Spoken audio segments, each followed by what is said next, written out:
not determine where you will go. It is where you stop. Baptism is the confirmation of God. God knows about your yesterday, about your today, and about your tomorrow.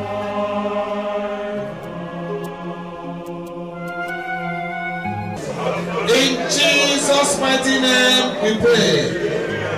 Almighty and everlasting God, Father, we thank you for a person like the Holy Spirit. We thank you for that personality. Heavenly Father, let your spirit be seen in our life. What happened in the day of Pentecost in the upper room in Jerusalem, let it happen in your church in the name of Jesus Christ. Amen. Father, I bind every contrary spirit that will struggle, oh Lord, Father, with the manifestation of Holy Ghost in our life. Let that power be put to shame in the name of Jesus Christ. Amen. We soak our spirit, body, soul in the blood of Jesus Christ. We soak this auditorium in the blood of Jesus Christ. Your word that you are about to hear, we soak in the blood of Jesus Christ. In Jesus' mighty name, I have prayed. Amen. Now sit down.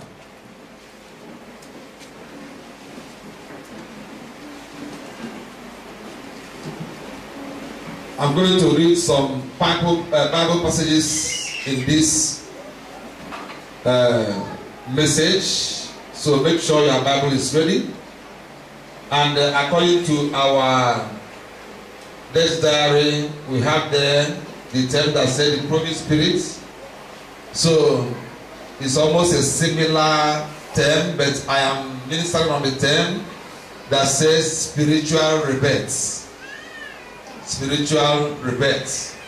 There are two kinds of baptism: the water baptism and the Holy Ghost baptism. The water baptism and the Holy Ghost baptism. Matthew chapter 3 verse 11. Matthew chapter 3 verse 11. The Bible says through John the Baptist, I baptize you with water to show that you have repented.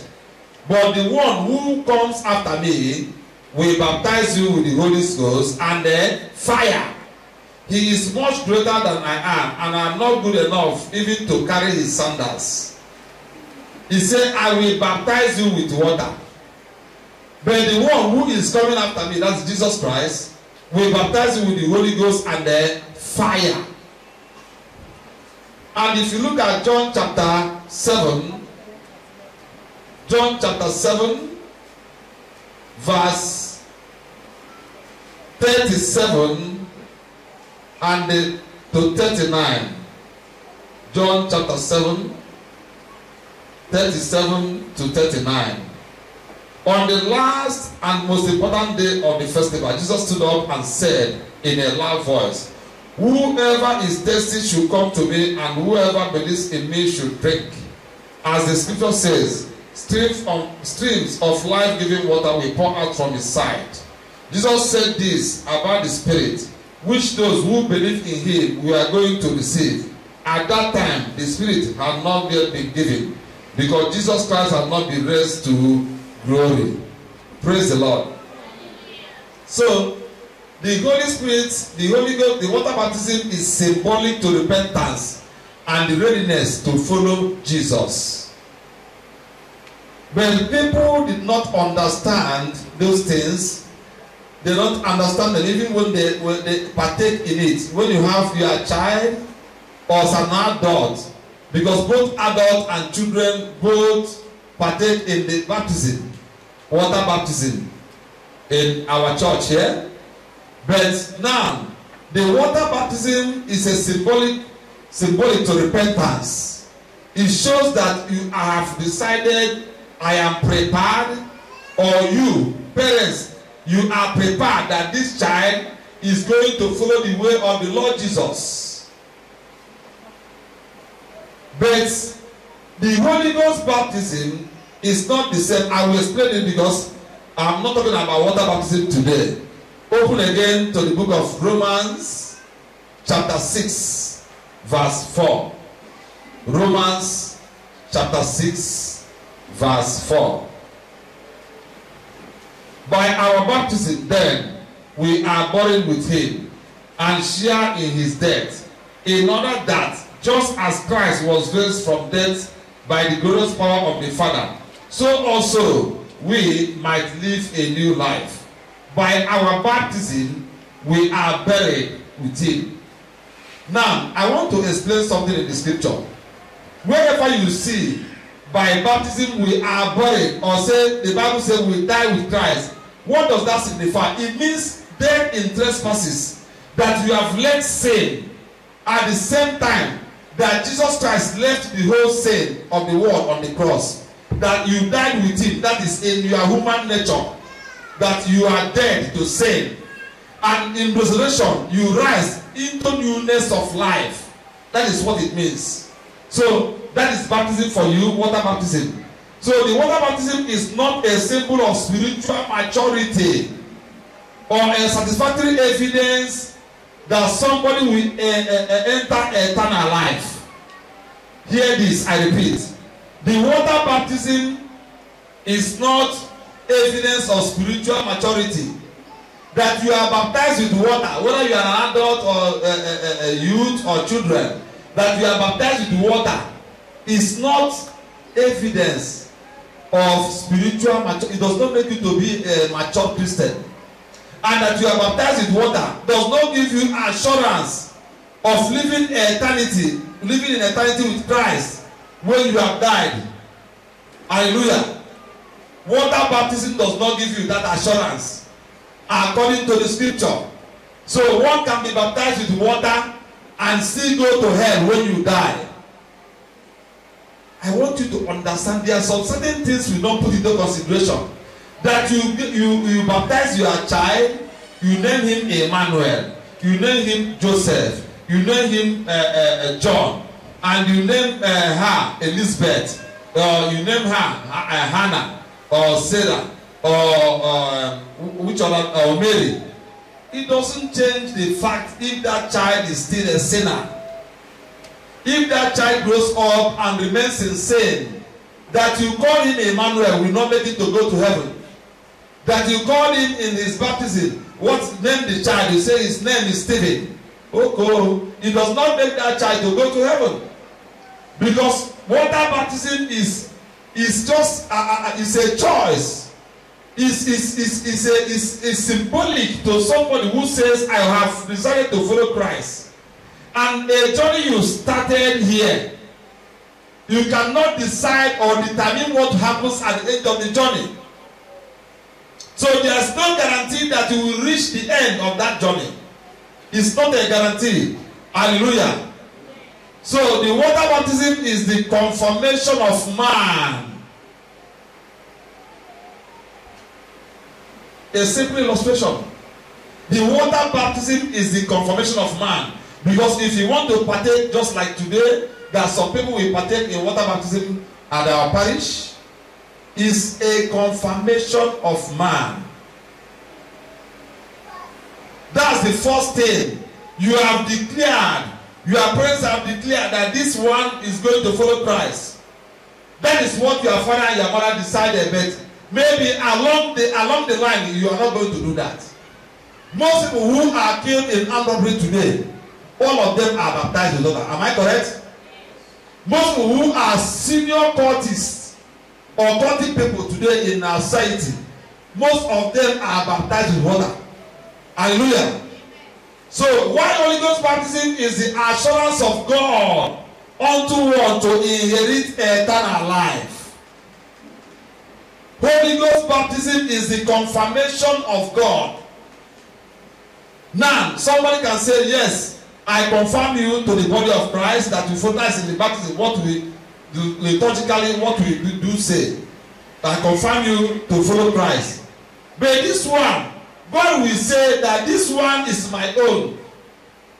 I am giving you assurance that you must enter into eternal life. That is what Holy Ghost baptism means.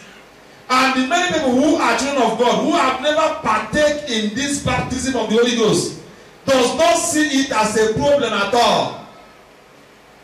Their some certain things that you don't bother about, but they are serious issues. I am telling you the truth. They are serious issues because there are some people who are so good. Their heart is so good. They are not wicked. But at the same time, they have no assurance that they will make it. Because the Bible says in the same John chapter 3 from verse 5, he said, except a man is born of water and the Spirit. The water baptism is not a problem at all. That one can be done today if you want. But where you have problem is the baptism of the Holy Ghost. Because that one is not a pastor's problem at all. That is a confirmation done by God.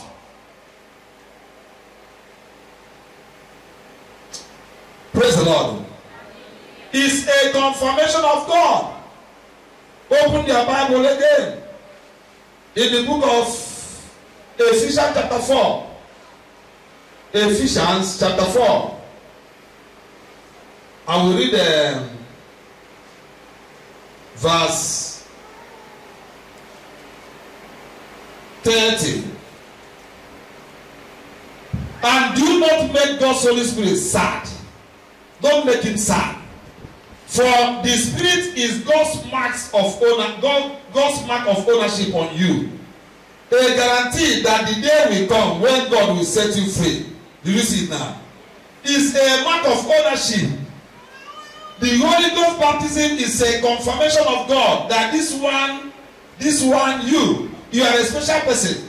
That a day is coming when God is going to set you free. What day? What freedom is this? Because you cannot say it's over until it's over. Until the day of the last day you breathe on earth. That is the day. Where you stop determines where you go. Where you start does not determine where you go. It is where you stop. Hallelujah. Listen carefully. Where you start does not determine where you will go. It is where you stop that determines. You are a child of God, you are born again in 2000. And maybe at 2000, let God help us, you are 80 years in 2000. And maybe you are born again since 1960. And eventually God say, come home in 2010 or 2020. And that time you are 95. And at 94, you have dropped what you are saying before. That your testimony, you have dropped them. Then it means that those years, 1960 to 2013, cannot be remembered at all. It means that is why I said the starting point is not the result. It is the end. That is why that the Lord says, a day is coming when I will set you free. Because God knows well that we are into a race. And in that race that we are running, the road is so narrow, compatible that, in fact, it is very difficult for two people to pass by at the same time. And you know that there's a lot of obstructions, a lot of distractions, a lot of burden, persecution, tribulation in that road. That it requires the help of the Holy Ghost in order to accomplish that journey. That is why no man, no woman who can start this race. When you are starting on your own. But if you don't have the Holy Ghost, you cannot end. There are some people who are genuinely born again, but they don't see the importance of the Holy Spirit in their life. It's a terrible mistake. They don't see the importance of Holy Ghost. On the day that we have time, I want to teach about the Holy Spirit very clearly, very deep, so that you understand things you don't know. They don't see it, they don't see the importance of the Holy Ghost. They see their human power in operation. Whatever that they want to do, you say, oh, my sense, I have sense, I can do it. I can carry it, I can do this, I can do that. And you don't know that some of the things that people plan fails. Even in the body of Christ. Somebody will say, I will never fornicate again. And the day that you will enter into fornication, you will be crying. You don't know that the Holy Ghost will help you to be suitable, to be consistent. That is why, because we are not wiser than God. God is wiser than man. God is not man. That is why he says, oh, you are running the race, I can see you are genuine. He will give the Holy Ghost.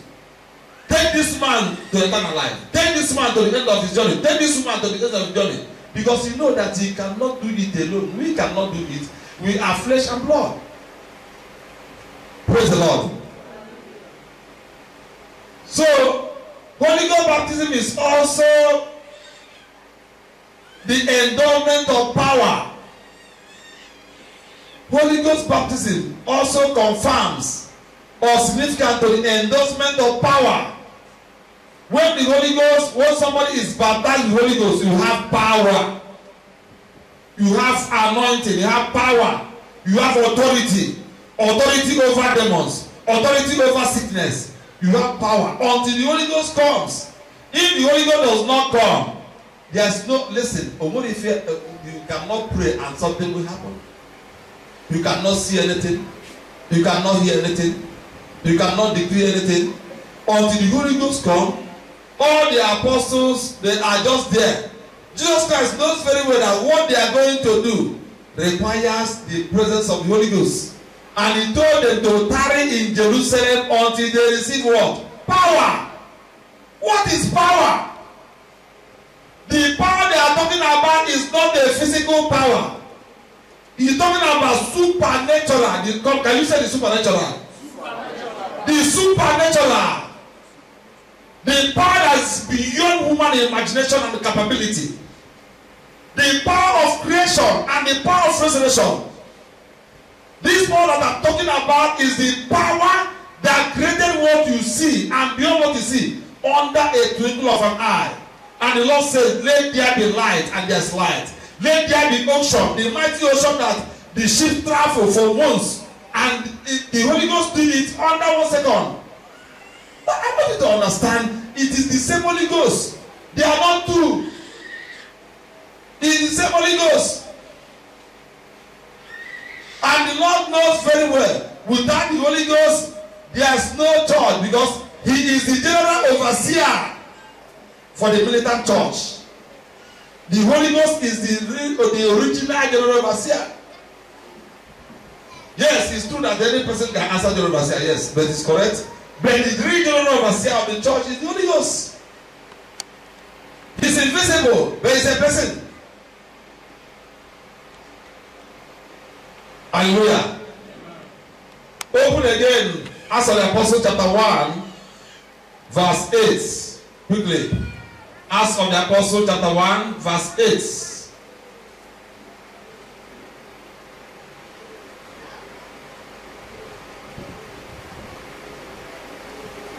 Are you there? But when the Holy Spirit comes upon you, you will be filled with power, and will be witness for me in Jerusalem, in all Judea and Samaria, and to the ends of the earth. Can you understand something now? Can you understand something? Now, before the Holy Ghost was given, before the resurrection of the Lord Jesus Christ from the dead, the apostles, when Jesus Christ was arrested in Gethsemane, they took him to the courtyard. All his apostles disappeared. Not even one remained. Even the leader, the chairman of the apostles, Apostle Peter, he went back to fishing. He said, hey, if my master have been arrested, what am I doing again in the ministry? Let me go back to fishing. And they all went back to their business. Yes, Jesus was not angry, because Jesus knows very well that they are just ordinary men. They cannot stand on their ground because they don't have the inside is not something that a good, the inside is not there. And when he called them back together from where they are fishing, and before his ascension,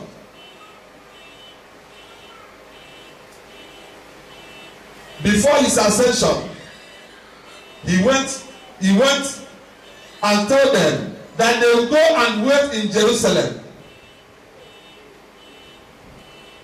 they go and wait in Jerusalem until they receive power. Praise the Lord. That they should wait in Jerusalem until they receive power. So it means that nobody can do anything if you don't receive power. You must receive power in order to preach. You must receive power in order to cast out demon. You must receive power in order to heal the sick. But people does not recognize that. There's no way you can do it without receiving power. Hallelujah. And Jesus Christ told them to remain in Jerusalem until they receive power. And they remain there until the Holy Ghost come as in a wide wind with their tongues of fire on their head. And they begin to speak in strange tongues. And then that very day they receive power. Not only the apostles, but all the disciples, about 120 in number. Spiritual rebirth means to be born of the Spirit of God. Simple. Spiritual rebirth means to be born of the Spirit of God. Anybody who is born of the Spirit does not live his or her life in flesh. Praise the Lord. Anybody who is born of the Spirit does not live his or her life in flesh.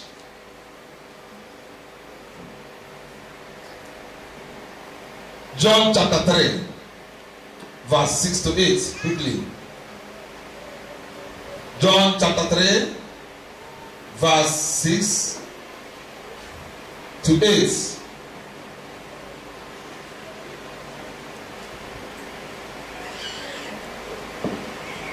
A person is born physically of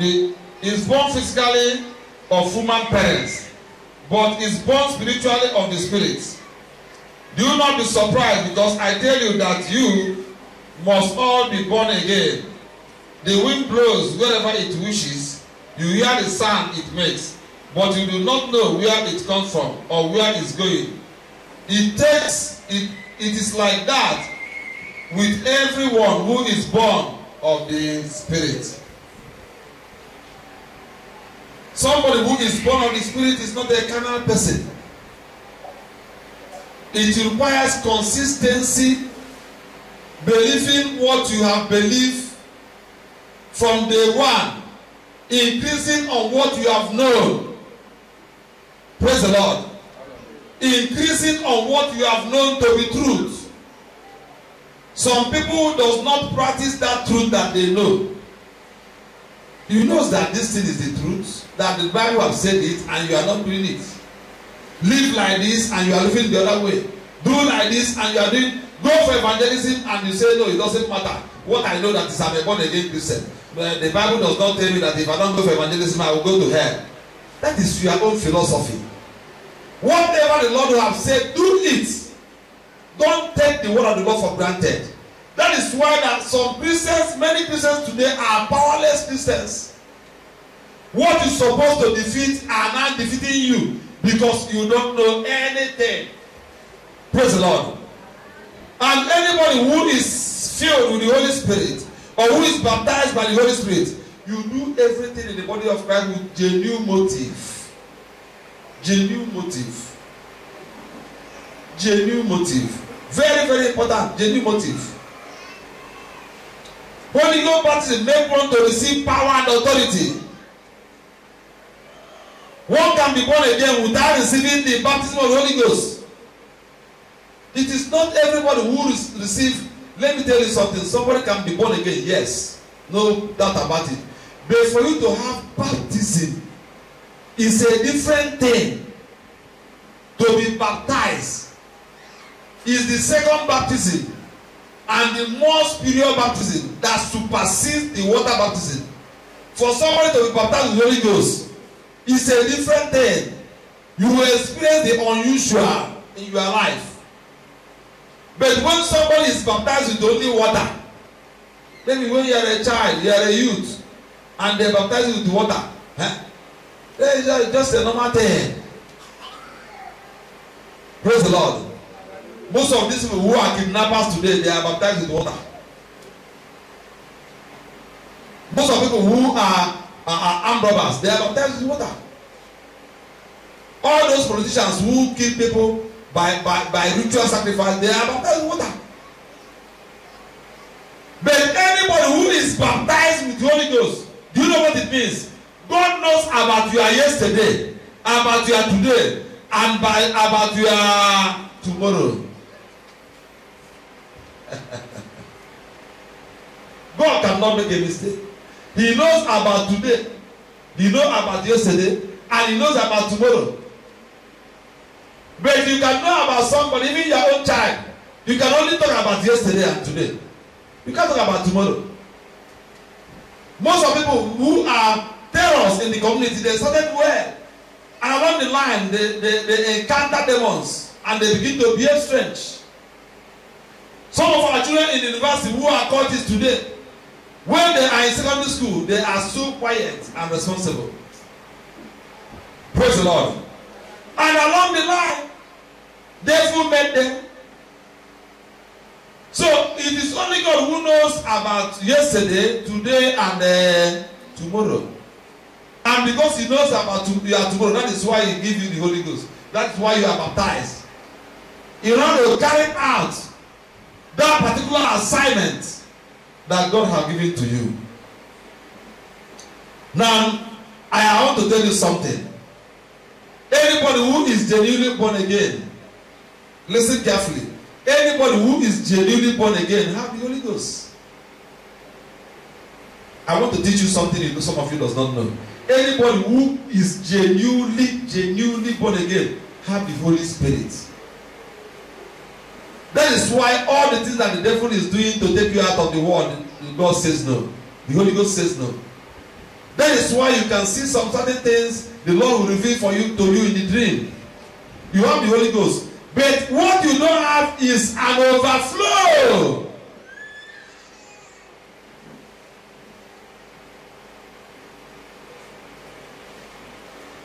Before you can ask, for instance, you ask me of money now. You say, brother, can you give me 5,000? I want to solve a problem that problem is emergency. It means that if I will give you 5,000, I have up to 6 or 7. Is that not true?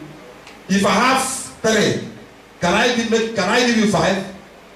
So if you have the Holy Ghost, you are giving the Holy Ghost is there, but you don't have enough in order to help people with it. The manifestation of Holy Ghost in your life is not enough to help others. So the people that have the one that they use to help others is the one that have baptism. By that time you will be baptized. When you are baptized, you begin to see, you become extraordinary in order to help the church of God. Do you understand the difference now? Hallelujah. So everyone who is born again genuinely have the Holy Ghost. Some people doesn't know that, but I'm telling you, you have it. And that is why you must honor the Holy Spirit in your life. Don't say, oh no, until I begin to hear or see a vision. That is nonsense. You can only see vision when you have been baptized. And then God have purpose that He want to use you to help other believers with it. Hallelujah. So Holy Ghost baptism is not the same as spiritual illumination of the Word of God. It's not something you say, oh, I feel like. It's not a joyful feeling. Joyful feeling is a different thing. Motivation is a different thing. Or zeal to serve God is a different thing. Holy Ghost baptism is the endowment of power unto somebody, unto a sanctified believer. Is endowment of power in order to serve the Lord. Praise the Lord. It's not the Holy Ghost is not an imagination. The problem that the church is having is that many people thought that the Holy Ghost is a dove. Praise the Lord. Let me give you an instance again. If our governor is coming to Onitsha now, you are in this church now, how will you know that the governor is now in express? You hear the siren. Is the siren the governor? Eh? But it's an indication that the governor is on the way. The Holy Ghost, listen, the dove is a symbol. The Holy Spirit is a person, it's a personality. Why there are many people out there so ye? But what you know, dove kind of praise the Lord. Oh, person. If a Bible if I would the 10 personality in the Holy Trinity, there were hierarchy. Now, when people want to give Jesus the honor that they gave to God, somehow, they were Father in heaven. And even the book of Philippians chapter 2, sinner, he did not want to be equal with God by force. But in total obedience, he walked the path of obedience unto death. By the death, God raised him to the glorious height in above. And the Holy Ghost is the 10th personality. Everybody, the Holy Trinity must walk. I think that is because next Sunday is the Trinity Sunday. I think we have to learn about the Holy Trinity very clearly. They have work. God is the creator of heaven and earth. And God decides whatever. There's one thing I want to tell you. Like you are praying as a woman, as a man. It is not God Almighty who come down to hear you. And even if you are asking the Lord for healing this morning, the Holy Ghost did not need to go to heaven. Hear you this again. The Holy Ghost is just like a personal assistant to God. He knows that God will approve this one. Okay, open again to your, so that we make it clear. Open again in the book of we go to 2 Bible passages to clear this because sometimes we don't know that these spirits that create heaven and earth, they call the Holy Trinity. They have jurisdiction and they have work. The Holy Ghost have work. But out of all the work in the Holy Trinity, the Spirit of God, that's the Holy Ghost, is playing a nominal role. That is why Jesus Christ said in Matthew chapter 12 verse 36 or 32, thereabout, 32 or 36. Not very clear about that. 32 or 36. He said that anybody who sin against God can be forgiven. Anybody who sin against the Son of God can be forgiven. But whoever sin against the Holy Ghost cannot be forgiven, even in this life and in the next life to come. Did you understand the position of the Holy Ghost? Do you know why? Because as you have been given the Holy Ghost, when you are sleeping, it is the Holy Ghost that is at work. When you are traveling, it is the Holy Ghost at work. He goes with you. That is why that I have told you, I gave you a testimony some years here back. I was going to Nnewi through Mpomoji Road. And that thing happened to me too. That I've experienced that. But because of time, I don't think I will tell. Let me say just one. And in my vehicle, because I don't like it to drive any vehicle that stop people on the way. I hate it. It's better for me to go with public transport than to drive a vehicle that always stop people on the way. So the vehicle was, I can't say what is happening. It didn't stop, but I'm not feeling. I'm not courageous to continue the journey. I feel like the tire want to pull. I feel like the engine will have problem. I open the bonnet. I check. After about a kilometer again, I stop again. I begin to check the car. And do you know that I have experienced this thing twice? On the day, so on me getting to Amata Bliss, there was a very serious robbery operation that they shoot up to 3 people who were lying dead there. And the robbers left. And I just came to the scene. And I know why the Lord is delaying me there. That is the work of the Holy Ghost. Some of you will need to go to party, marriage, wedding, and so on and so forth. And that morning you will have a terrible running stool, you have running stomach that morning, that you cannot leave the house. That is the work of the Holy Ghost. Because the Holy Ghost knows that if you attend that wedding, you must be poisoned. Praise the Lord. He knows. And the only way he can stop you, you know that even I, your pastor, will tell you, brother, sister, do you want to go to wedding today? Don't go. Pastor, get us where or somebody in a wedding. I'm a wedding my classmates.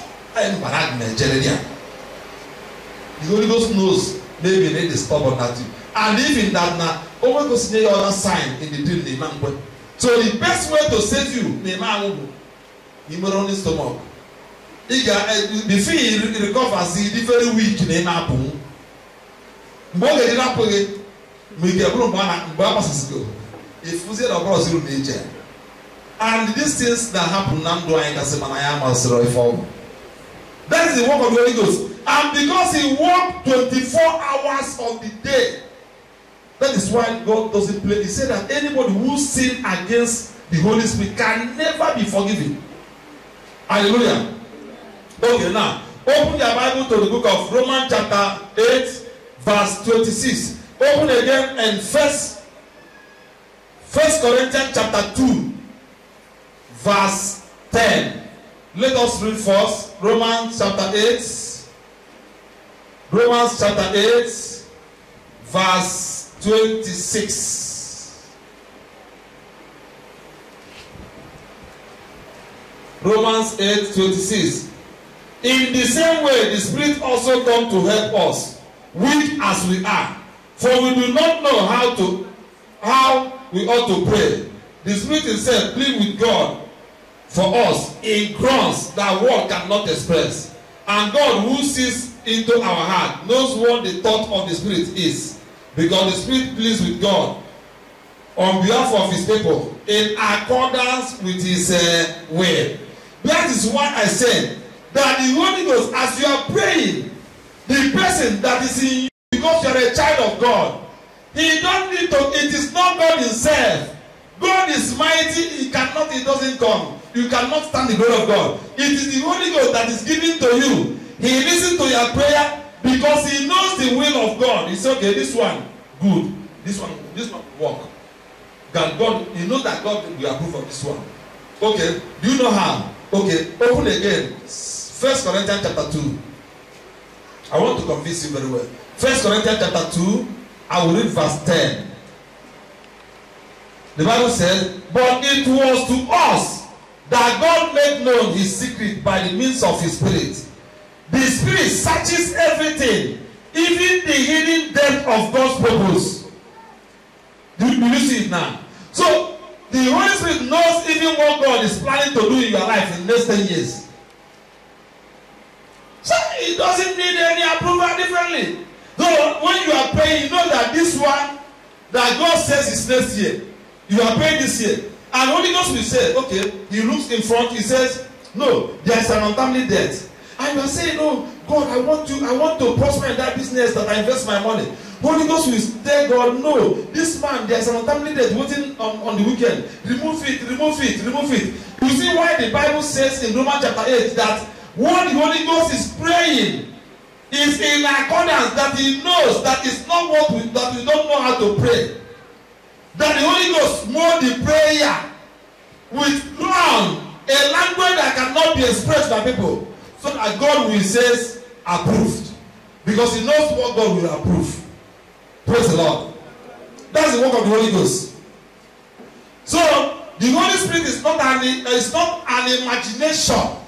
Some people imagine Holy Ghost. You don't imagine Him. He's not an impersonal being. It's a personality. It's a personality. And until you be able to recognize that the Holy Ghost is a personality, you cannot adore Him. Sometimes you are praying and you will notice that the environment has changed if you are really a child of God. What do we do?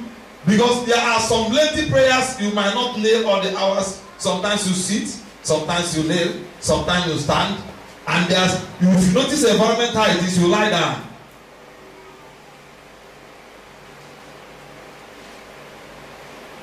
there's some thing you notice when you are praying, you shut up. You keep calm. God wants to tell you something. You see, being very sensitive of the atmosphere. The Holy Ghost is playing a nominal role. It's not a mere influence. The Holy Spirit is a divine personality. We need to encounter as children of God for something. There's no purpose in life that can be accomplished by human power. Or what purpose that can be accomplished unless by the power of the Holy Ghost. Even in the resurrection of Jesus Christ, is the same power. If we are talking about power, the same power in creation is the same power that rose Jesus Christ from the dead. Is the same power. They are not two. Hallelujah. So, the Holy Spirit is eternally omnipotent, is eternally omniscience and omnipresent. He cannot understand. That is why he can appear as though in Revelation. The Holy Ghost is not somebody, is not a person you can see physically. Praise the Lord. There is something that people does not understand. There are people who ask questions in the Bible study. Some people who are believers have no difference between the Holy Ghost and angel. Angels work an angel. Angel and the Holy Ghost are not the same. Angels are the spirits that serve God. On the truth, man, the Holy Ghost is divine, is God. Listen, until you understand that the Trinity, God is three in one. Go and bring a big cup. Stainless component waraka. Whatever whatever you won't get you won't get that is the Holy Trinity. Holy Spirit in Christ. Christ in God. That is how they are swallowed. That is why they are called the Holy Trinity. The angels are not there at all. During the creation, they are not there. The people who came down for creation is Jesus Christ, God, and the Holy Spirit. All these three not in creation, according to the scripture. God did not take an angel to creation because they can give back a demon. Hallelujah. So we need to know all these things. He do things that are beyond human imagination. The Holy Ghost do things that are beyond human imagination. Something that beyond human comprehension and ability. What the Holy Ghost can do, or what Holy Ghost can. Also, I want to limit that to Sunday, 1 age, or I don't know 9 months, or the possible. Or talk to anyone who near, no, I'm much worried for last year. Possible. Praise the Lord. Because if you read the Bible, you see that Jesus Christ was filled with the Holy Spirit. The Bible said that he was filled with the Holy Spirit and the power. And that is why when he met Lazarus decayed in the grave, Jesus Christ was not afraid. Just like us. He knows that no one will come to the Holy Spirit. And he says, Father, not for me, this miracle will for me, or for them to believe. He said, Lazarus, come forth. And when he will say Lazarus, the Holy Ghost quickly, the same speed, the same ability, the same omnipotency that was used to create the universe, that was what he used in raising Lazarus from the dead. And Lazarus was quickened from the dead. His body, his muscles, his blood was restored to life immediately. That is the Holy Ghost in action. Praise the Lord. He is a general overseer of the church. He is a character builder of the body of Christ. There are rules that you must know if you must experience or have an encounter with this divine personality, the rules I must tell you. One is you must be genuinely born again. You must be genuinely born again. Two, you need to be sanctified and made pure. Some people are born again, yes, there's no doubt, but you are not pure. You don't know what sanctification means at all. Praise the Lord. Do you know there are some certain actions that you take as a child of God that makes you impure? There are some certain steps, certain things you do. When I tell you things that people do, it is not idolatry or fornication. There are some certain things that can make you impure. Some certain relations. When I mean relation, people you relate with. There are some certain places that you can go. There are things that you can be saying that makes you unclean. Praise the Lord. Then the third one, you need to taste and hunger for it. Nobody can receive Holy Ghost baptism by